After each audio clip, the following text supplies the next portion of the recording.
하지만은 이거 태어나지 말았어야 할 협정이다 그러는데 예. 이거는 지금 70년대 초부터 이게 시작된 겁니다. 실제는. 그래서 박근혜 대통령 때 와서 정리가 돼서 제가 그 내용을 이번에 다 읽어보니 기가 막히게 세부적으로 돼 있어요. 무슨 졸속이다 뭐 이런 관계가 아니에요.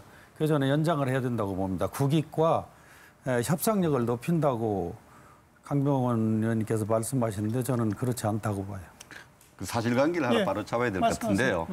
이것이 지지율 4% 정권 때 태어나서는 안 될 조약이다 이렇게 하는 협정이다 그러는데 분명히 이 조약은 국회 동의를 필요로 하는 겁니다. 지금 민주당을 포함해서 민주당이 도움이 없었으면은 동의를 받을 수 없었던 상황입니다. 왜냐하면 그 당시 집권 여당은 예. 120여석을 갖고 있었기 때문에 국회 동의를 국민의 동의를 받았던 조약이지 특정 정권이 만든 그런 조약이라고 하는 주장은 사실이 아닙니다. 아니 네, 누구보다 잘하실 건데 국회 동의 과정이 없었으니까 제가 드리는 말씀이고 이것은 국회 동의를 요하는 조약이 아닙니다. 당시에 누구도 예상하지 못하던 시기에 어느 날 정부가 불쑥 들고 나온 거예요. 그때만 해도 국방부도 어리둥절할 지경이었습니다.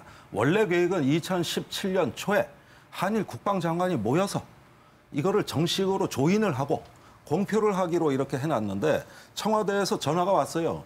그래가지고 저 청와대 안보실이 주관이 돼가지고 강행해라. 이래가지고 시기가 앞당겨진 건데 하필이면 그 시점이 거의 정권이 이제 사망 선고 직전이었습니다. 이렇게 해가지고 국회에 이걸 가져온 거는 사후 보고 앞으로 실무회담이 추진돼서 곧 협정이 발효가 된다는 걸 통보하러 온 것에 불과했던 것이고 그때 백 의원님이나 저나 다 국방에 있었습니다. 예.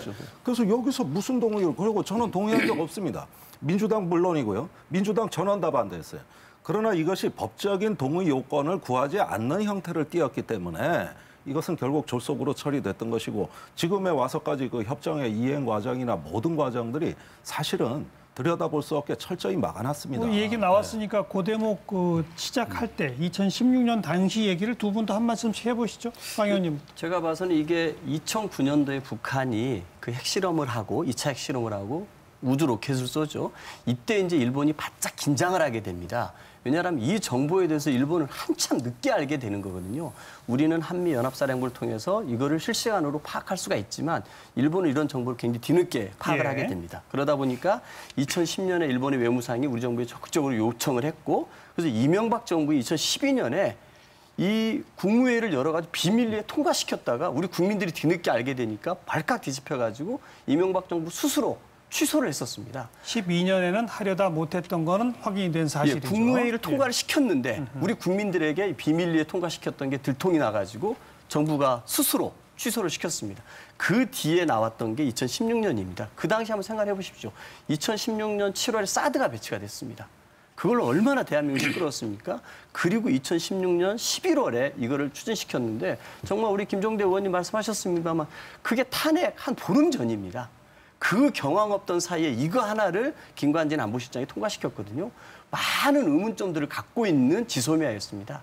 그리고 이 당시에 우리 국민들의 반대 여론이 59%였습니다. 예. 이 태생부터 우리 국민들의 반대를 무릅쓰고 반대를 신경 쓰지 않고 추진했던 정말 태생 자체가 문제가 있는 협정이었습니다. 아까 김중로 의원은 이건 1970년대부터 추진되어 오던 것이다. 조금 설명해 주시죠. 지금 말씀하시는 거를 종합해 보면 그 뿌리를 잘 모르시는 것 같아요.